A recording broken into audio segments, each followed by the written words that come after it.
the agreed time over.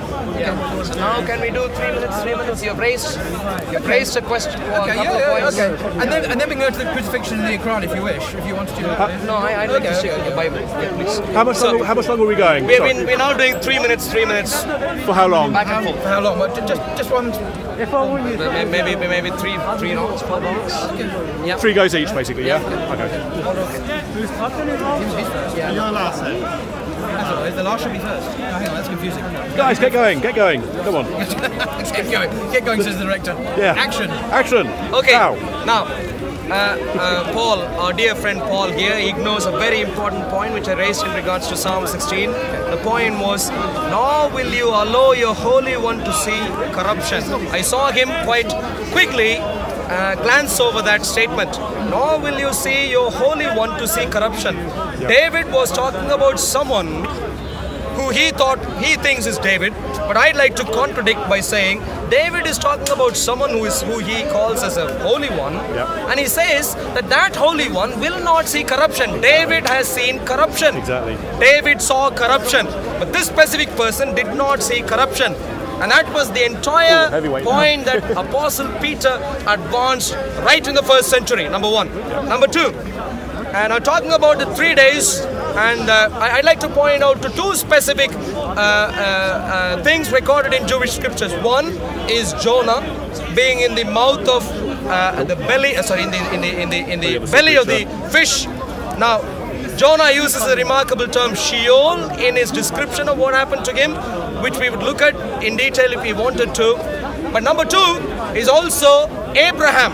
Abraham was asked to sacrifice his own son by God himself. Interestingly, the book of Hebrews refers back to this incident. And in any case, Abraham spent 3 days thinking that his son was going to be dead. 3 days. In particular, not 4 days, not 5 days, not 2 days, 3 days. The Bible clearly lays that out and says Abraham went up to Moriah, and it was the 3rd day when on the 3rd day he returned back. So that's very important. Where do we get the 3 days from? Of course, if you are a Jewish person who knows how the first century Jewish thought was, the idea wasn't to find a statement which says the Messiah will rise up on the 3rd day necessarily alone, but the idea was to see, is there any revelation in the Hebrew scriptures which we can put together to get this idea of 3 days. And that's what we get from Abraham and Isaac, Mount Moriah, 3rd day return back. Abraham thought for 3 days his son was dead, but God himself gave his own son in the place of Abraham giving his son Isaac. God gave Jesus, 3rd day rose up from the dead. Now, going back to his point about Paul's vision, Apostle Paul's vision, may I please comment before him by reading that, if I have time, by reading. Take your time, you don't. This goes over to them. So, by reading that specific narration which Paul had, Paul, in the narration of what happened to him,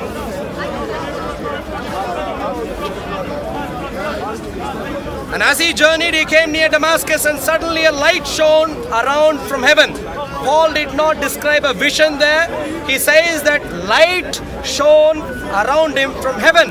Then he fell to the ground and heard a voice. So it wasn't just a light, it was also a voice saying to him, Saul, Saul, why are you persecuting me?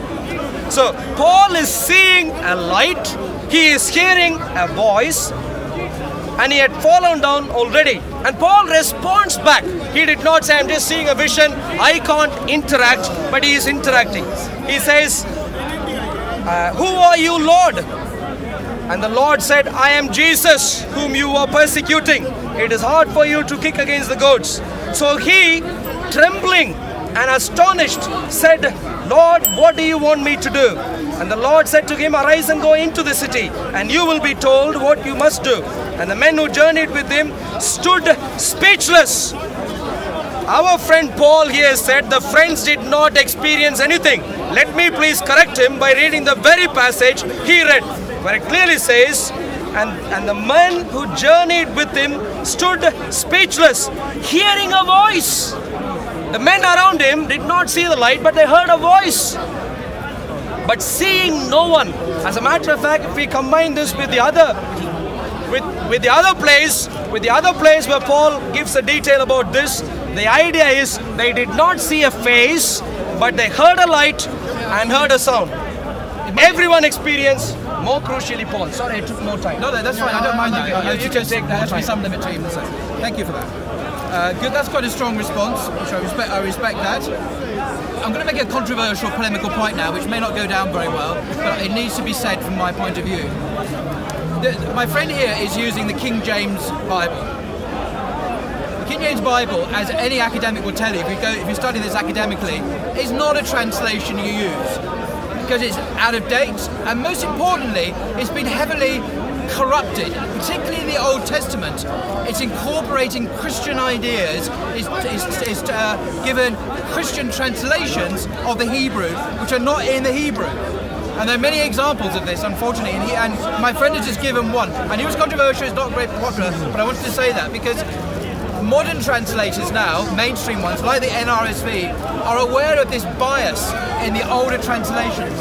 And they know, and they have corrected the mistranslations and the tendentious interpretations of the Jewish Bible. And now they give more accurate translations. And I want to share with you probably the most accurate translation of all. And that's why you get a difference between what we're saying. I'm quoting from the most accurate academic modern translation. He is quoting from a translation which has been interpolated by Christian scholars in the 16th century, when most people didn't know any better. So when it says in Psalm 16, when he says, it says the Holy One shall not see corruption, and he's talking about someone else, in the modern Bible, which doesn't have these Christian biases, it says this: therefore my heart is glad and my soul rejoices. My body also rests secure. Therefore you do not give me up to Sheol, nor let your faithful one see the pit. So the first person is not there in his older Christianized Hebrew Bible, but it is here in my modern, more neutral, academic, objective and scholarly translation. But this is very convenient for Christians because they can read Christian theology out of it because the translators in English have already spun it for them. I knew it was going to be controversial, I've said my piece. So, now coming back to your other point, and I'm surprised you make your point for me. He quotes the road to Damascus again, and he says Paul had a vision, saw a light, of course he does, and Paul hears a voice, yes he does. And then, but the men saw no one. Even in his King James Version, the men saw no one. And that's my point. Jesus rose from the dead, he appeared to one man, everyone else with him saw nothing. What kind of resurrection is that? It's not a resurrection that you should base a world religion on, where you trust the visionary experiences of a man that no one else can share. No one else saw what Paul saw, and yet a religion is based on this. How can we base it on an experience that no one else can share? This is not a very solid foundation. Because we trust him. Because you're Christians, yes, I know, yeah. So that is, in my view, the weakness of today's gospel message, that it's based on a visionary experience that no one else saw, that was only experienced in Paul's mind. I don't doubt he had it, but we could base all sorts of religions on visionary experiences and say it's from God. It's not a very objective, historically sound foundation to base a religion on. Therefore, we should not base our lives on it. We cannot, our children and our homes and our souls, on an experience that we cannot have ourselves, because Jesus has now gone to heaven. He's no longer resurrected, he's now gone to heaven. So I'm afraid that the argument for the resurrection of Jesus is surprisingly weak, and I give up my minute to you. Okay. Thank you for the generous gesture. Okay. Now, our dear friend Paul now runs and hides behind evaluation by modern day scholars about English translation of some Old Testament prophecies. I'd like to comment before him. We can discuss in detail about all sorts of translations if you want to, but maybe at a later date. Today, for the sake of simplicity, may I please comment before our friend Paul, maybe we don't even need the English translations. We'd go back to the Greek wordings and the Greek evaluation of first century apostles. And I'm going to read to you from Acts chapter 2, continuing with where Peter introduced this idea. verse 29, or maybe I should do verse 27. For you will not leave my soul in Hades, nor will you allow your Holy One to see corruption. According to him, it's not corruption, it's something else. Maybe, may not be. But Peter goes on, skipping a verse there, I'm going to verse 29. Men and brethren, let me speak freely to you of the patriarch David, that he is both dead and buried, and his tomb is with us to this day. Therefore, being a prophet, and knowing that God had sworn with an oath to him that of the fruit of his body, according to the flesh, he would rise up the Christ to sit on his throne. He, foreseeing this, spoke concerning the resurrection of the Christ. In other words, we could go to the underlying Greek text which Peter used in this case as recorded by Luke, a physician, in the book of Acts, and their point, ignoring King James, ignoring any other translation, quite clear, someone who is dead could not have satisfied this, and therefore this is not talking about King David himself, but rather Messiah prophetically. Number one. Number two, our friend Paul here, in reference to the experience of Apostle Paul, over and over again makes a mistake. He says it's a vision. Would you like a tea? No, it's very kind, but no thank you. Maybe he would like a tea? No, he's a bit busy actually, but thank you. Our friend Paul, he essentially said the Apostle Paul just saw a vision. And to stress that point, he stresses on the one aspect of his experience, which is that just that he saw something no one else saw. I'd like to expand the case. My dear friend, Paul saw a light. He didn't describe that as a vision. And he heard a sound. And everyone else around him heard the sound also. And what it says there, the verse does not say they did not see the light, but it rather says they did not see anyone. In other words, they could not see any perceivable face there. It doesn't say they did not even see the light, just that they did not see anyone, a human being there. Now, my dear friend, and therefore, summing that up, the point is, Paul's experience was a real experience involving light and sound, which was experienced by the other people also, and he even became blind because of that. Thank you. Did they see the light as well? Excuse me, please don't interrupt. I'll read the passage. Please don't interrupt, thank you. Okay, back to Acts 26, where Paul, according to Luke, is telling King Agrippa about his experience on the road to Damascus that my Christian friend here has just been talking about. And Paul says this to King Agrippa in verse 19. Verse 19, Acts 26, verse 19. I was not, King Agrippa, disobedient to the heavenly vision. So he does call it a vision, contrary to what you claim. If we're to trust the Bible, maybe it's not true, but at least the Bible says it was a vision. Coming back then to the actual, the story you just mentioned here in Acts 9, the men who were travelling with Paul stood speechless because they heard the voice but saw no one. Now the point about the resurrected Jesus is, he was a bloke walking around who'd been dead. They would have seen him if he'd been resurrected from the dead. That's the whole point. There's not any obscure thing about did they see a light or not. They saw no one. They should have seen a flesh and blood human being walking around. They saw nothing. And it was a heavenly vision, and it was Paul's own resurrection appearance. And Paul says in Acts 1 Corinthians 15, he appeared to Peter, to James, to everyone else, and last of all, he appeared to me. So we know, I would argue, that all of the appearances were visions. To Peter, to James, to the 500, they were all visions. And how can this be, you say? How can people have collective visions? But they do. Ask in Portugal, in Fatima, go to Medjugorje, go to other places where Mary has appeared to thousands of people. Just Google it. I've looked it up. Collective, massive hallucinations of dead people happen in the 20th century. I'm not surprised it happened thousands of years ago in a backwater of the Roman Empire. It does not surprise me in the slightest. Then he quotes Peter in Acts 2. I'm sorry, but usually when the New Testament quotes the Old Testament, it alters the translation. It twists and turns and makes things up. And the most notorious case that biblical scholars will tell you about is Hebrews chapter 10, which is actually talking about the incarnation of God, the incarnation of the Son. Sacrifice and offerings you have not desired, but a body you have prepared for me. Consequently, when Christ came into the world, he said, and then there's a quote from the Psalm, sacrifice and offerings you have not desired, but a body you have prepared for me. So a body had been prepared for Jesus. Wow, and it's quoting from a psalm, a prophecy, surely. But no. All you've got to do is you check it in the Old Testament, look up the psalm, and guess what? It doesn't mention a body. It mentions an ear. It's really weird. Thank you. An ear. Because what scholars will tell you, the New Testament is quoting from the Septuagint, the Greek translation, which itself is a bad translation of the Hebrew original.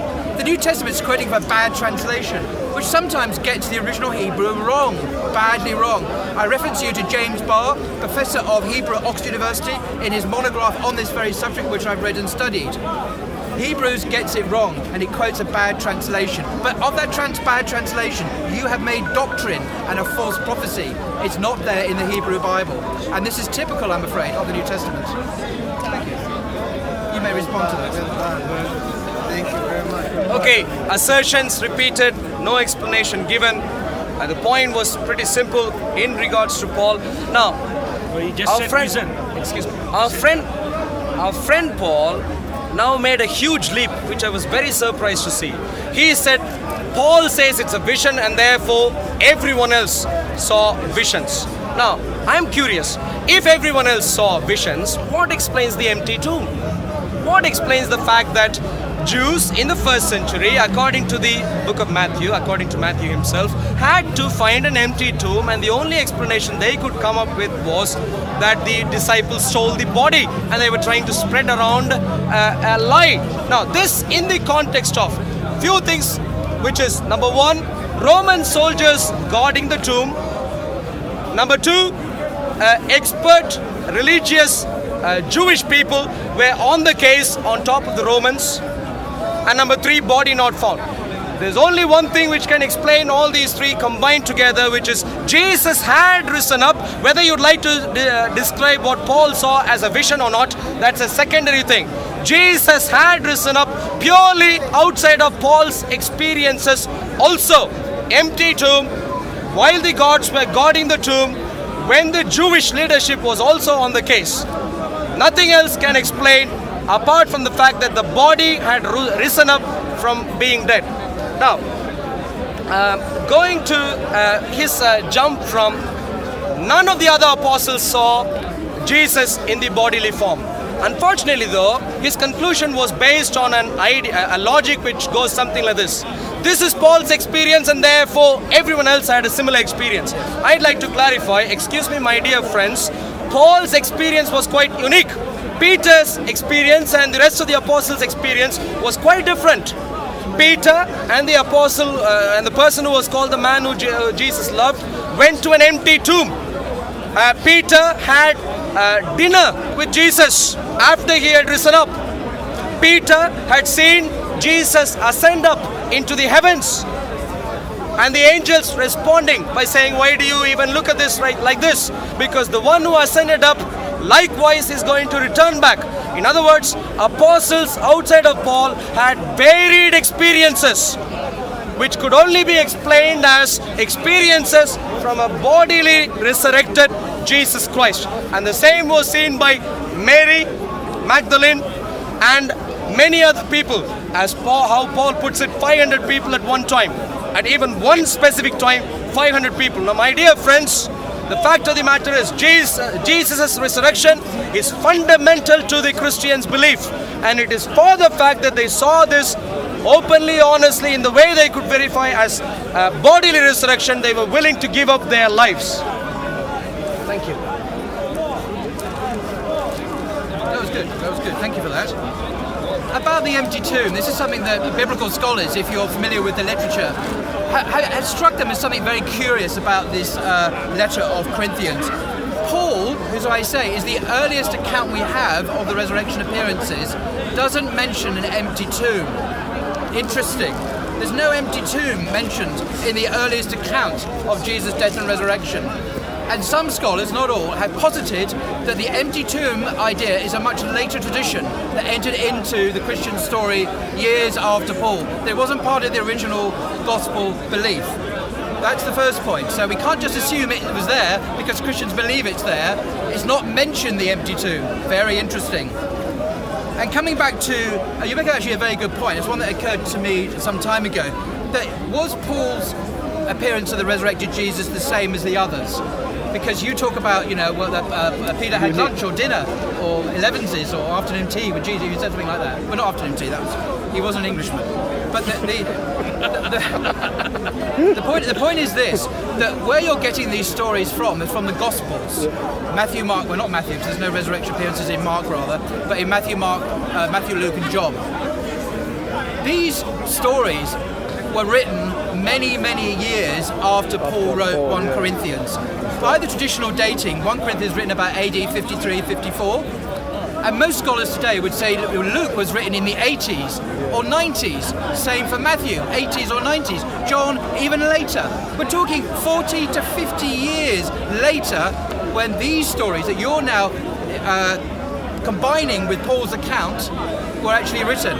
And my theory, and I can't prove it, as I say, my theory is, and you can disagree with it because there's no proof for it, but my theory is the earliest account we have is of a vision which no one else saw. That's what Paul says in Acts, if that's true. But later on, as religious stories do, as myths develop, they become embellished, they get told again, and details are added in the stories. And we can see this in the way Matthew has used Mark even. He adds bits of story in which weren't there in Mark. So I would suggest in the history of religion sense, in the sense of the academic study of all religions, we are used to seeing the embellishment and development of legends around religious figures who are really, really important. And Christianity is no exception to this rule. We see an early vision, turning into a much more physical story 30, 40, 50, 60 years after 1 Corinthians. And I would say that is most likely to have happened here. The early tradition makes no reference of an empty tomb. The Gospels do, but they're written much, much, much later. And therefore, the question has to be asked, is this a result of legendary embellishment and development, or is it history? And I would say it's the former rather than the latter. Thank you, Douglas.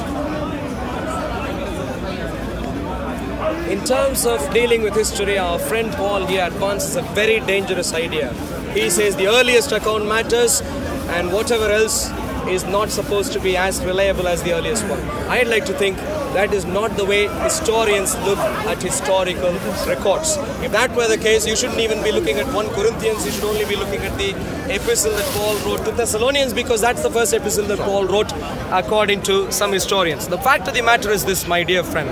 If my friend were to die, if your friend and my friend were to be buried, and if your friend and my friend, we know where he was buried, and if he wasn't in the grave on the third day, and if we saw him alive on the third day going forward for many days, and then finally also we see him ascend into heaven, how long would we remember that in our lifetimes? That's what I'd like to ask.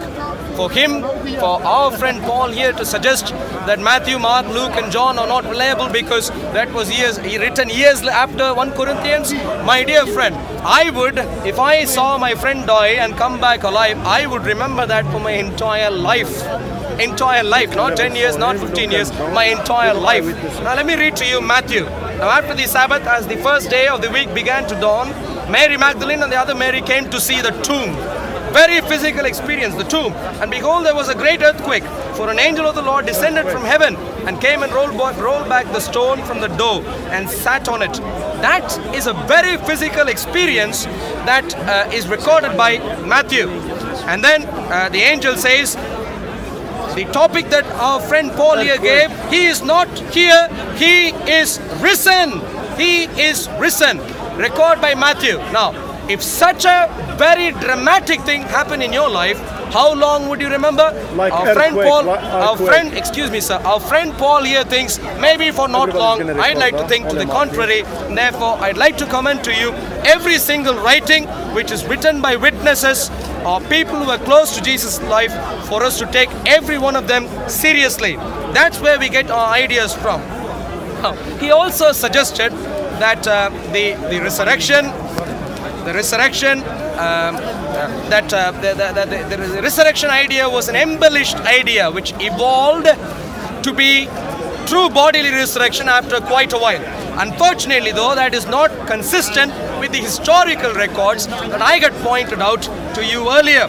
I had pointed out to you earlier that the early church was persecuted right in Jerusalem, right during or before the time of Tacitus, enough to an extent Tacitus records it.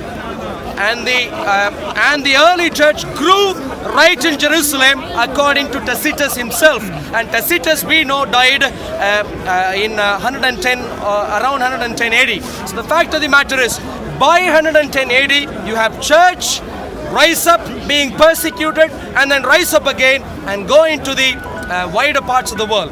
His ideas do not match up to that evidence we see. Just final Final one. Final Is he response, doing yeah? the final one? Okay, oh, it is, right, okay. Fine, jolly good. That changes things because I was going to... Sorry, in that case, I'd like... was that 3 minutes? 3 minutes is long enough, that's okay. Yeah. Right, okay, this is the last point I can make apparently. So, just say very quickly, it's now the consensus of virtually all modern scholars that Matthew, for example, is not a first-person eyewitness account. It was written in the second generation, long after Jesus, by an unknown Jewish Christian writer. Likewise, Luke's not an eyewitness, obviously. John, we don't know who wrote the Gospel of John, it's anonymous. Mark, we don't know who wrote Mark, doesn't claim to be. None of the Gospels claim to be eyewitnesses, and that is, so we can't rely on them as somehow, oh, I remember in my youth, Jesus said this to me. That's not how modern scholars understand it, and even conservative scholars say the same thing. About the embellishment issue, I'll just give two examples. In Mark, the earliest Gospel, according to most scholars, we have Mary being spoken of as an unbeliever. In Mark chapter 3, she is one of those, in verse 21, who went out to restrain Jesus because he is out of his mind. And in verse 31, mothers and brothers came and they sent to him, calling him to come out. And Jesus said, but who are my mother and my brothers? You are my mothers and brothers who are sitting with me. Very distancing. And then, but notice, by the 2nd century, Mary has been called the Mother of God.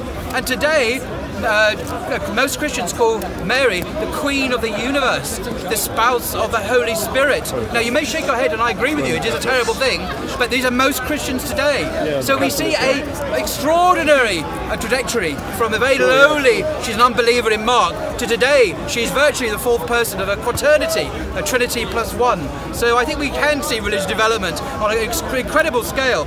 Let me give you a final example of the embellishment that is universally seen as a made-up story in the Gospel of Matthew. It's called, I call it, the zombie apocalypse. Yes. The zombie apocalypse. Okay, it's quite well known. Now, this takes place at the death of Jesus on the cross. Okay, and it's only found, I'll tell you why this is significant. I'll just tell you what the verse says. It's in 2 verses. At the moment, the curtain of the temple was torn in 2 from top to bottom. The earth shook and the rocks were split. The tombs were also opened and many bodies of the saints who had fallen asleep were raised. After the resurrection, they came out of the tombs. After their resurrection, they came out of the tombs, entered the holy city, and appeared to many. Wow, the zombies are alive. They walk around Jerusalem. They appear to their families. Now, what is odd about this public event in Jerusalem, in broad daylight, where many, many people walk around, is that no one else in recorded history anywhere has ever heard of this event. An earthquake. Acts doesn't mention it. Thank you. As well. Acts doesn't mention it. Josephus, Tacitus, Luke, Matthew rather, Mark, Paul. No one mentions this. Surely this is more fantastic, more amazing than even the alleged resurrection of Jesus, because these were zombies who walked around Jerusalem, and yet there is no corroborating evidence. This almost certainly, according to the vast majority of scholars, is a legend that's made up. Even someone like Mike Licona, thank you. I'll have another 15 seconds if you don't mind. Mike Licona, the famous American apologist, evangelical, he admits that this is probably not historical. If Matthew can make this stuff up, what else did he make up? And my final point is this. It has not been demonstrated today, Paul's claim, thank you, that in the Jewish scriptures, the Messiah would die and rise again on the 3rd day in accordance with the Jewish scriptures. I have read nowhere, and Jonah is not an example. Jonah, by the way, in the whale, Jonah did not die. He was alive. He was alive throughout the whole experience. Yes. Jesus, in your belief, was dead, so Jonah cannot be the answer. But anyway, I could go on, I don't want to Arul. get more discussion. You may have the final word. Oh, I've had the final word. I've had the final word. That's where I'm quite upset that you raised many new points in what was supposed to be a rebuttal time. But you know, it was my fault Well, because I didn't know didn't know it was my final time. So you may have the final word. Okay. You have the final word. We're all listening. Thank Yeah, you. let's go. Just maybe quickly, one of the logic that Paul, our friend Paul here used was, there is some embellishment about some things in history and therefore everything else is embellishment. I'd like to say, if you apply the same logic, there are people who lie and therefore everyone is a liar. There are people who kill and therefore everyone is a killer. That doesn't work that way, does it? The point is, I'm not disagreeing that there are some embellishments even about characters which are portrayed in the Bible. I agree. Mary being worshipped, I don't like that. It's not historical as far as I see. But that does not mean Jesus, the life of Jesus, has also been embellished. Now, about earthquakes, now we have sources Thales, Phlegon and Africanus mention about the supernatural event of the earthquake and then commenting about that later. So we see that. So I'd like to finally commend before us all, my dear friends, Christian friends of Jesus, Roman non-Christian disciples, historians, Jewish non-Christian historians, Greek non-Christian historians, all of them testifying for bodily resurrection being believed by Christians who were even willing to lay down their lives. We need to explain those fundamental things for us to navigate through this difficult terrain. What explains an empty tomb? What explains persecution of the body of the church in the first century, right there in Jerusalem, and people willing to go through it, and the growth of the church beginning with Jerusalem and moving on quite quickly through vast other portions of the Roman Empire in the first century. What explains these things is very crucial for us to understand. Zombies. Thank you very much. What about zombies?